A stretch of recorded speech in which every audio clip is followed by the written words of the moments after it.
Hello student, welcome back. आज हम बात करेंगे यूनिफॉर्म सर्कुलर मोशन, यानी कि अभी तक जो भी मोशन हमने पढ़े हैं वह एक स्ट्रेट लाइन मोशन ही पढ़ा है। ओके, और आज का जो टॉपिक है वह कौन सा है? तो यूनिफॉर्म सर्कुलर मोशन, यानी कि कुछ सर्कल के रिलेटेड मोशन होती हो तो उसमें क्या क्या देखने को मिलेगा वह अब हमें पढ़ना है। बट उसके पहले एक आगे का टॉपिक समराइज कर देते हैं, क्योंकि उसके थ्रू ही हमें समझना है वह। तो जब भी कोई ऑब्जेक्ट मोशन में होता है, मूव करता है, तो उसकी वेलोसिटी जो होती है वह क्या होती रहती है? चेंज होती रहती है। ठीक है, यानी कि कोई ऑब्जेक्ट या फिर कोई बॉडी, ऑब्जेक्ट क्या करता हो, मोशन में हो, तो उसकी वेलोसिटी क्या होती है? चेंज होती है, यानी कि चेंज इन वेलोसिटी। ठीक है, अब ये वेलोसिटी डिफरेंट डिफरेंट तरह से चेंज हो सकती है, क्योंकि velocity depend on magnitude and also direction. ठीक है, अब जब भी उसकी वेलोसिटी चेंज होती है तो उस वेलोसिटी की वजह से कुछ एक्सेलरेशन का भी वैल्यू हमें मिलेगा, यानी कि बॉडी मूव होती हो, ऑब्जेक्ट मूव होता हो तो उसकी वेलोसिटी चेंज होती है और उसके ऊपर से हमें एक्सेलरेशन का भी वैल्यू मिलता है। तो उसकी वजह से इस ऑब्जेक्ट की मोशन को हम ऐसा भी बोल सकते हैं कि वह ऑब्जेक्ट किस तरह मूव हो रहा है, तो एक एक्सेलरेटेड मोशन कर रहा है, ऐसा भी हम उसे बोल सकते हैं। और एक्सेलरेटेड मोशन यानी कि उसके अंदर क्या प्रोड्यूस हो रहा है? एक्सेलरेशन प्रोड्यूस हो रहा है। ठीक है, अब इसी के साथ साथ ये जो चेंज इन वेलोसिटी है वह एक्चुअली कौन से फैक्टर के ऊपर डिपेंड करेगा या फिर कौन सी कंडीशन उसके ऊपर अप्लाई होती है, तो वो भी हमने देख लिया था। और वो कितनी कंडीशन थी? तो कुछ थ्री कंडीशन हमने देखा था। कौन सी? तो जब वेलोसिटी की वैल्यू चेंज होती है, यानी कि चेंज इन इट्स मैग्नीट्यूड, या फिर उसकी वैल्यू, मैग्नीट्यूड को दूसरा बोलना हो तो वैल्यू भी बोल सकते हैं। किसकी वैल्यू? तो वेलोसिटी की वैल्यू। ठीक है, तो चेंज इन इट्स मैग्नीट्यूड, यानी कि मैग्नीट्यूड जब भी मोशन ऑब्जेक्ट कर रहा है और उसकी मैग्नीट्यूड चेंज हो रही है तो उसके ऊपर से उसकी वेलोसिटी भी क्या होती होगी? चेंज होती होगी। जैसे कि कोई ऑब्जेक्ट है, वह 2 मीटर पर सेकंड से पहले चल रहा था, उसके बाद मान लो कि 4 मीटर पर सेकंड हुआ, उसके बाद 6 मीटर पर सेकंड हुआ। ठीक है, तो इस तरह से वेलोसिटी की मैग्नीट्यूड क्या हो रही है? चेंज हो रही है। तो उस टाइम उसकी एक्सेलरेशन की वैल्यू भी हमें कुछ मिलेगी, या फिर हम ऐसा भी बोल सकते हैं कि इसकी वेलोसिटी क्या हो रही है? चेंज हो रही है। अब इसी के साथ साथ दूसरा किसके ऊपर डिपेंड करता था? तो जो मोशन ऑफ द डायरेक्शन, यानी कि द डायरेक्शन ऑफ मोशन। तो जब भी ऑब्जेक्ट की मोशन की डायरेक्शन चेंज होती है तब भी हम बोल सकते हैं कि उसकी वेलोसिटी क्या होती होगी? चेंज होती है। ओके, एंड इसी के साथ साथ जो दोनों के दोनों साथ में चेंज होते हो तब भी उसकी वेलोसिटी क्या होती है? चेंज होती है। अब आपको कोई एक ऐसा एग्जांपल याद है जो ओनली डायरेक्शन ही चेंज होती हो बट जो उसकी मैग्नीट्यूड है वह कांस्टेंट रहती हो? क्या एग्जांपल क्या होना चाहिए? जो वेलोसिटी की मैग्नीट्यूड है, मैग्नीट्यूड इज कांस्टेंट, यानी कि जब कोई ऑब्जेक्ट मूव हो रहा है तो उसमें उसकी जो वैल्यू है, यानी कि जो मैग्नीट्यूड है वह कांस्टेंट होनी चाहिए। मैग्नीट्यूड को दूसरा बोलना हो तो हम वैल्यू भी बोल सकते हैं। ठीक है, तो उसकी वैल्यू मान लो कि एक सेम अमाउंट पर ही रहता है। ठीक है, और इसी के साथ साथ दूसरा, बट उसकी डायरेक्शन क्या होती हो? तो changes its direction of motion, but उसकी डायरेक्शन उस मोशन के वक्त क्या होनी चाहिए? चेंज होती रहनी चाहिए। तो ऐसा कोई आप एग्जांपल बता सकते हैं, या फिर इसमें किस टाइप का एग्जांपल आ सकता है? ओके, तो चलो अब इसी के बारे में बात करते हैं। तो इसका जो एग्जांपल आएगा तो वह कोई ऑब्जेक्ट कोई क्लोज पाथ पर मूव होता हो तो उसकी जो डायरेक्शन होगी वह डायरेक्शन क्या होती रहती है, तो वहां पर चेंज होती रहती है। यानी कि इसके लिए मोशन कैसी होनी चाहिए, तो motion of object along a closed path। अब ये किस तरह, तो चलो एक एग्जांपल के थ्रू समझते हैं हम। जैसे कि कोई बॉडी या फिर कोई ऑब्जेक्ट ही है, वह कोई रेक्टेंगुलर ट्रैक पर मूव हो रहा है या फिर मोशन कर रहा है, ठीक है। तो अब एक रेक्टेंगुलर ट्रैक कैसा हो गया, तो वह एक क्लोज पाथ हो गया। ओके, तो अब उस टाइम मान लेते हैं कि उसकी जो मैग्नीट्यूड होती है वह कांस्टेंट है, ठीक है। तो उसकी एक ए पॉइंट से चलो वो अपनी जर्नी स्टार्ट करता है या फिर मूव करने का स्टार्ट करता है, तो वह ए से बी पर जाएगा, बी से सी पर आएगा, सी से डी पर जाएगा और डी से ए पर। यानी कि उसे वन डाउन कंप्लीट करने के लिए क्या करना पड़ेगा, A B, B C, C D और डी ए जो साइड है उसके ऊपर से गुजरना पड़ेगा। तो उसके ऊपर से आप बता सकते हैं कि इसने कितने टाइम उसकी डायरेक्शन चेंज की, हाउ मैनी टाइम्स, ठीक है। तो वो भी आप देख सकते हैं कि इसकी साइड्स कितनी है, 4 साइड्स है। तो इसकी वजह से हम बोल सकते हैं कि इसकी डायरेक्शन कितने टाइम चेंज होगी, तो 4 टाइम्स चेंज होगी, ठीक है। तो ये क्या हो गया, यहां पर उसकी मैग्नीट्यूड हम कैसे ले रहे हैं, कांस्टेंट ले रहे हैं, बट उसकी जो डायरेक्शन होती है वह क्या होती रहेगी, चेंज होती रहेगी।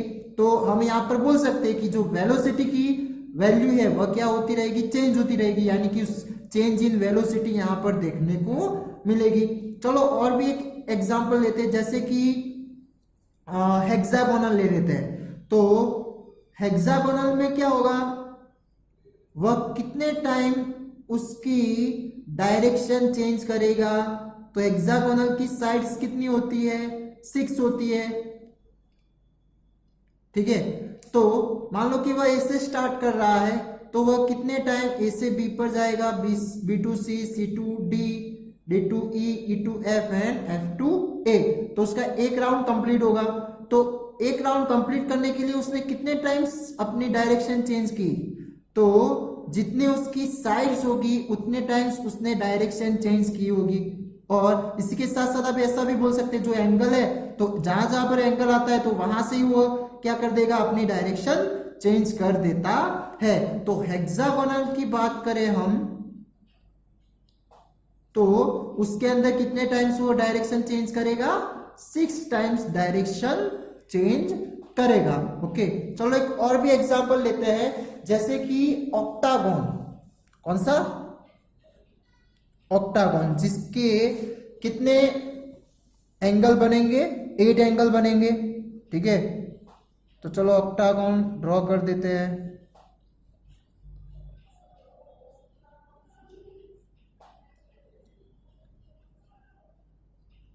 तो ये हो गया ऑक्टागोन।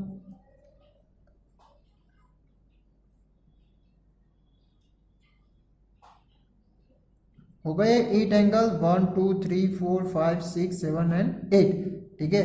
थोड़ा शेप डिफरेंट आया है, बट क्या है, 8 एंगल बन गए। अब आप यहां पर देख सकते हैं कि उसकी जो ए से जर्नी स्टार्ट हो, तो वह कितने टाइम्स अपनी डायरेक्शन चेंज करेगा। तो आप यहां पर देख सकते हैं कि 8 टाइम वह अपनी डायरेक्शन चेंज कर रहा है। कितने टाइम्स, 8 टाइम्स। ओके, अब ये तीनों एग्जाम्पल के थ्रू आपने क्या समझा कि ये हर एक क्या है, क्लोज पाथ है, ठीक है। इसी के साथ साथ इसमें जो वेलोसिटी है वह किसके थ्रू चेंज हो रही है, due to direction of motion, यानी कि because of direction of motion, इसकी वजह से उसकी वेलोसिटी क्या हो रही है, चेंज हो रही है। ओके, एंड फिर बाद में आप उसकी लेंथ के अकॉर्डिंग बात करें, तो जैसे जैसे साइड्स की नंबर ऑफ साइड्स, क्या, नंबर ऑफ साइड्स इंक्रीज करते हैं हम, वैसे वैसे उसकी जो length of sides will be decreases, क्या होती रहती है, वह डिक्रीज होती रहती है। जैसे कि आपने रेक्टेंगल में देखा तो उसकी length side number of sides कितनी थी 4 थी, और उसकी लेंथ देखो अब इसके कंपेयर हेक्सागोनल की देखो तो उसकी लेंथ क्या हो गई, कम। ठीक है, अब इसी के साथ साथ जैसे जैसे हम उसके नंबर ऑफ साइड इंक्रीज करते जाते हैं वैसे वैसे उस लेंथ ऑफ साइड क्या होती जाती है, डिक्रीज होती जाती है। अब हम सपोज करते हैं कि कोई इंफाइनाइट साइड्स ले ले, नंबर ऑफ साइड्स क्या ले ले, इंफाइनाइट। तो नंबर ऑफ साइड्स हम इंफाइनाइट लेते हैं तो उस टाइम लेंथ ऑफ साइड किस तरह की मिलेगी या फिर किस फॉर्म में मिलेगी, और उससे जो शेप निकल कर आता है वो कैसा निकल के आएगा, तो वह कैसा हो जाएगा, तो एक सर्कुलर फॉर्म में हमें वह शेप देखने को मिलेगा। ठीक है, कुछ इस तरह से हमें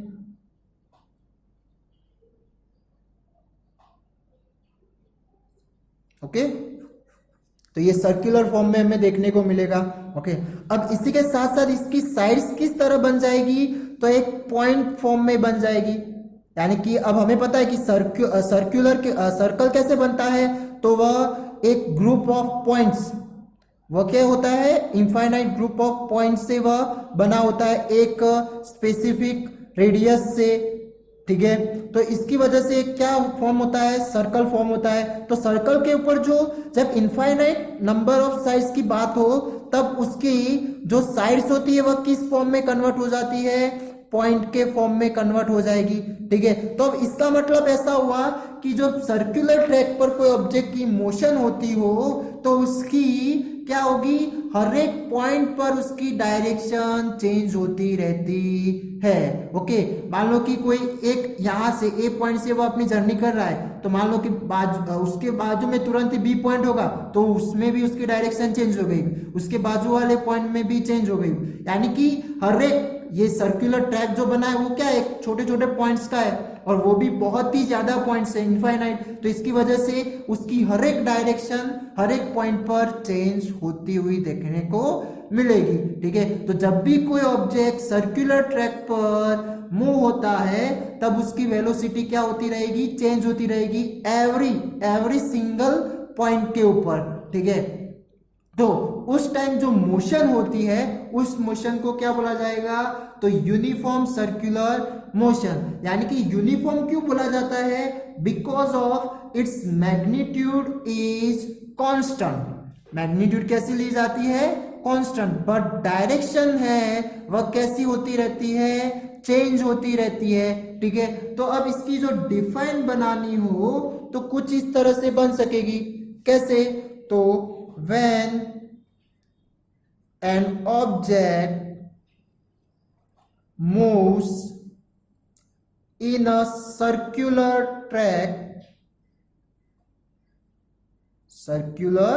track या फिर path with यूनिफॉर्म स्पीड। अब यूनिफॉर्म स्पीड का मतलब ही क्या होगा, एक कांस्टेंट वैल्यू से वह क्या होता हो, मूव होता हो। ठीक है, यानी कि जो वेलोसिटी की मैग्नीट्यूड होगी वह कांस्टेंट होगी। इट्स मोशन इज कॉल्ड, क्या बोला जाएगा उसे, यूनिफॉर्म सर्कुलर मोशन। ठीक है, तो ये बात थी यूनिफॉर्म सर्कुलर मोशन, तो वह भी क्या हो जाएगा, क्लोज पाथ हो जाएगा। ओके, अब ये जो यूनिफॉर्म सर्कुलर मोशन है उसे दूसरा बोलना हो तो हम एक्सेलरेटेड मोशन भी बोल सकते हैं। यानी कि ये यूनिफॉर्म सर्कुलर मोशन है, किसका एग्जांपल हो जाएगा, तो एक्सेलरेटेड मोशन का भी वह एग्जांपल हो जाएगा। ठीक है, क्यों, क्योंकि एक्सेलरेटेड मोशन क्यों बोला गया है, क्योंकि उसकी जो डायरेक्शन है वह क्या होती है, चेंज होती है। तो डायरेक्शन भी चेंज होती हो तो भी हम बोलते हैं कि चेंज, वेलोसिटी चेंज हो रही है, और वेलोसिटी चेंज हो तो वहां पर उसकी एक्सेलरेशन क्या होती है, चेंज होती है। इसी की वजह से उसे क्या बोला जाता है, एक्सेलरेटेड मोशन भी बोला जाता है। अब हम बात करते हैं कुछ एग्जाम्पल इसके कि कौन से इसके सर्कुलर ट्रैक के एग्जाम्पल हो सकते हैं। तो हमारे सराउंडिंग ही ऐसे बहुत ही एग्जांपल देखने को मिलेगी, जैसे कि सर्कुलर ट्रैक पर कोई ऑब्जेक्ट या बॉडी की मूवमेंट होती हो, जैसे कि मोशन ऑफ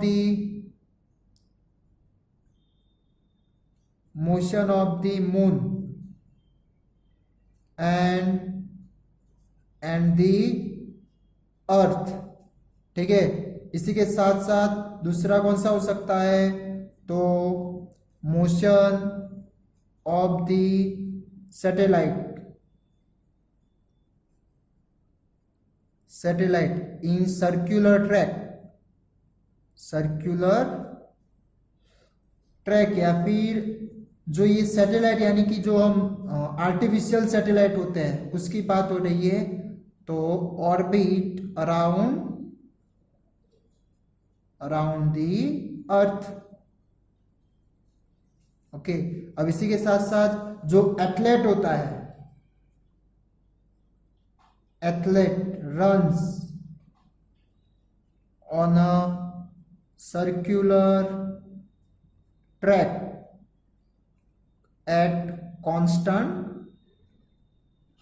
स्पीड, तो भी क्या हो जाएगा, वह एक यूनिफॉर्म सर्कुलर मोशन हो जाएगी। जो उसकी स्पीड जो चेंज होती होगी ना, तो फिर यूनिफॉर्म सर्कुलर मोशन नहीं बोला जाएगा, ओनली सर्कुलर मोशन ही बोलेंगे। ठीक है, यूनिफॉर्म का मतलब क्या कंडीशन होनी चाहिए, कांस्टेंट स्पीड होनी बहुत ही इंपॉर्टेंट है। ठीक है, जरूरी है वह। ओके, अब हम बात करते हैं, कोई एक स्टोन हो, हमें एक स्टोन लेना है और उसे थ्रेड से बांधना है। ठीक है, और उसकी जो दूसरी एंड होती है, उस दूसरे एंड से फिर उसे क्या करना है, राउंड शेप में उसे घुमाना है, यानी कि मोशन में लाना है। ठीक है, तो इस तरह की एक्टिविटीज तो आपने की होगी। ओके, तो उस टाइम जो स्टोन की जो मोशन होती है वह किस तरह की देखने को मिलेगी, तो हमें सर्कुलर ट्रैक में देखने को मिलेगी। कैसी देखने को मिलेगी, सर्कुलर पाथ में हमें देखने को मिलेगी उस स्टोन की मोशन, जब उसे बांध के हम उसे गोल गोल घुमाते हैं तब। ओके, तो कुछ इस तरह की यानी कि सर्कुलर हम उसे ड्रॉ कर सकते हैं। ओके, तो उसकी वजह से आपने जो उसे पकड़ के रखा है, ठीक है, तो वह उसका सेंटर हो जाएगा, और जो थ्रेड की लेंथ है वह उसकी क्या बन जाएगी, रेडियस बन जाएगी। ओके, और इसी के साथ साथ दूसरा कि जब ये इस तरह की मूवमेंट करता हो, और मान लो कि आपने कोई एक टाइम पर क्या कर दिया, उसे छोड़ दिया, तो अब उसकी जो छोड़ने के बाद या फिर उसे रिलीज करने के बाद वह कौन सी डायरेक्शन में फ्लाई ऑफ होगा। क्या बोला मैंने, वह स्टोन कौन सी डायरेक्शन में फ्लाई ऑफ होता है। तो अब इसका आंसर क्या आएगा, तो वो होगा जो सर्कुलर पाथ के जिस पॉइंट पर से आपने उसे फ्लाई ऑफ किया है, मान लो कि इस पॉइंट पर से आपने फ्लाई ऑफ किया, उसे छोड़ दिया, उसे रिलीज कर दिया। ठीक है, तो इसकी वजह से वह उस पॉइंट के टेंजेंट की डायरेक्शन में, किसकी डायरेक्शन में, टेंजेंट ऑफ द सर्कल, तो उसकी डायरेक्शन में वो क्या होता है, फ्लाई ऑफ होता है। अब ये टेंजेंट वाला वर्ड आपके लिए नया हो जाएगा। तो टेंजेंट का मतलब क्या होगा, तो जब भी कोई सर्कल के कोई एक पॉइंट के ऊपर आपने कोई एक स्ट्रेट लाइन ड्रॉ की है, उससे मीट करती हुई, ठीक है, तो उस स्ट्रेट लाइन को उस पॉइंट का क्या बोला जाता है, टेंजेंट बोला जाएगा। ये ग्रेविटेशन चैप्टर में आने वाला ही है, बट अभी थोड़ा बहुत समझ लो कि टेंजेंट का मतलब क्या होगा। तो कोई सर्कल के यानी कि मोर पॉइंट होते हैं, तो उसमें से only and only one point पर से कोई एक स्ट्रेट लाइन पास होती हो या फिर उसे मीट होती हो, तो उस स्ट्रेट लाइन को क्या बोला जाता है, उस पॉइंट का टेंजेंट। तो इस तरह से हमें हर एक पॉइंट का टेंजेंट मिल सकता है। ठीक है, हर एक पॉइंट का क्या मिल सकता है, हमें टेंजेंट उस सर्कुलर पॉइंट का मिल सकता है। तो अब इसी के साथ हमने ये ए पॉइंट पर मान लो कि उसे जैसे ये पॉइंट पर आया और हमने उसे रिलीज कर दिया, तो रिलीज करने की वजह से वह कौन सी डायरेक्शन में जाएगा, तो कुछ इस डायरेक्शन में वह मूव करेगा। क्यों? क्योंकि उसकी जो मूवमेंट की डायरेक्शन थी वह कुछ एंटी क्लॉकवाइज थी। क्या थी वह? Anti clockwise. जो क्लॉक की डायरेक्शन में हो तो उसे क्लॉकवाइज बोला जाता है, और क्लॉक के ऑपोजिट डायरेक्शन में हो तो उसे क्या बोला जाएगा? Anti clockwise. तो एंटी क्लॉकवाइज होने की वजह से वह लाइन तो हम इस तरह से ड्रॉ कर सकते हैं, बट डायरेक्शन कौन सी होगी? तो इस डायरेक्शन में होगी, ठीक है। और मान लो कि वह क्लॉकवाइज होता, यानी कि इस तरह से होता, तो वह क्या होता? कुछ इस डायरेक्शन में फ्लाई ऑफ हो जाता। ओके, तो जब भी आपको इस तरह का क्वेश्चन बोले कि कोई स्टोन को ऐसे रिलीज किया जाए तो वह कौन सी डायरेक्शन में मूव करेगा, तो वह एक स्ट्रेट लाइन टेंजेंट की डायरेक्शन में, सर्कुलर सर्कल के टेंजेंट की डायरेक्शन में वह फ्लाई ऑफ होता है।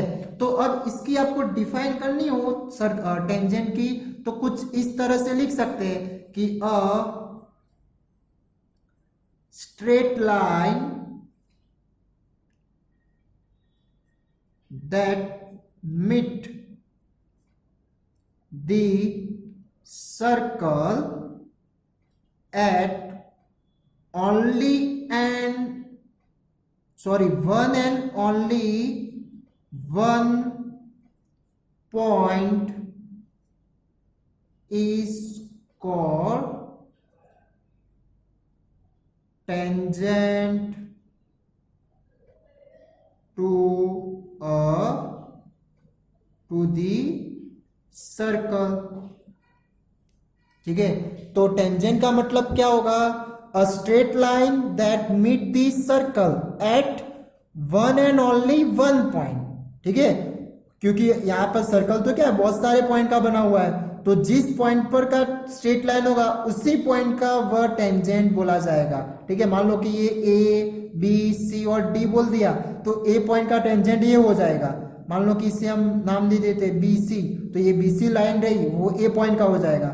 ये ई एफ जो है वह बी पॉइंट का हो जाएगा। ठीक है, ये पी क्यू जो लाइन है वह टेंजेंट बोले तो वह कौन से पॉइंट का हो जाएगा? सी पॉइंट का हो जाएगा। ठीक है, तो हर एक पॉइंट का टेंजेंट क्या होगा? डिफरेंट डिफरेंट हमें मिलेगा।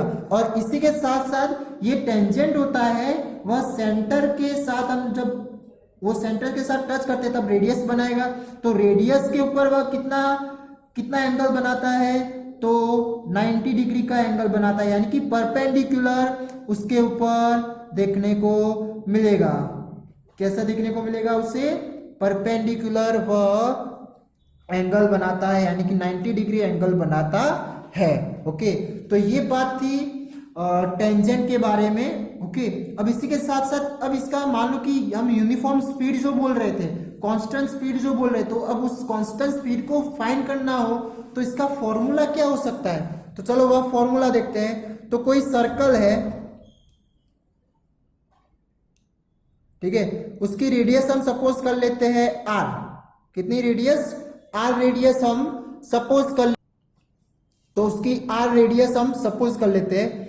तो अब कोई ऑब्जेक्ट मूव होता हो तो उसकी जो स्पीड होगी या फिर वेलोसिटी की मैग्नीट्यूड होगी वह हमें किस तरह फाइंड कर सकते हैं, या फिर कौन सा फॉर्मूला हम यूज कर सकते हैं? तो उसके लिए मान लो कि हमें स्पीड ही फाइंड करना है, तो स्पीड का फॉर्मूला क्या होता है?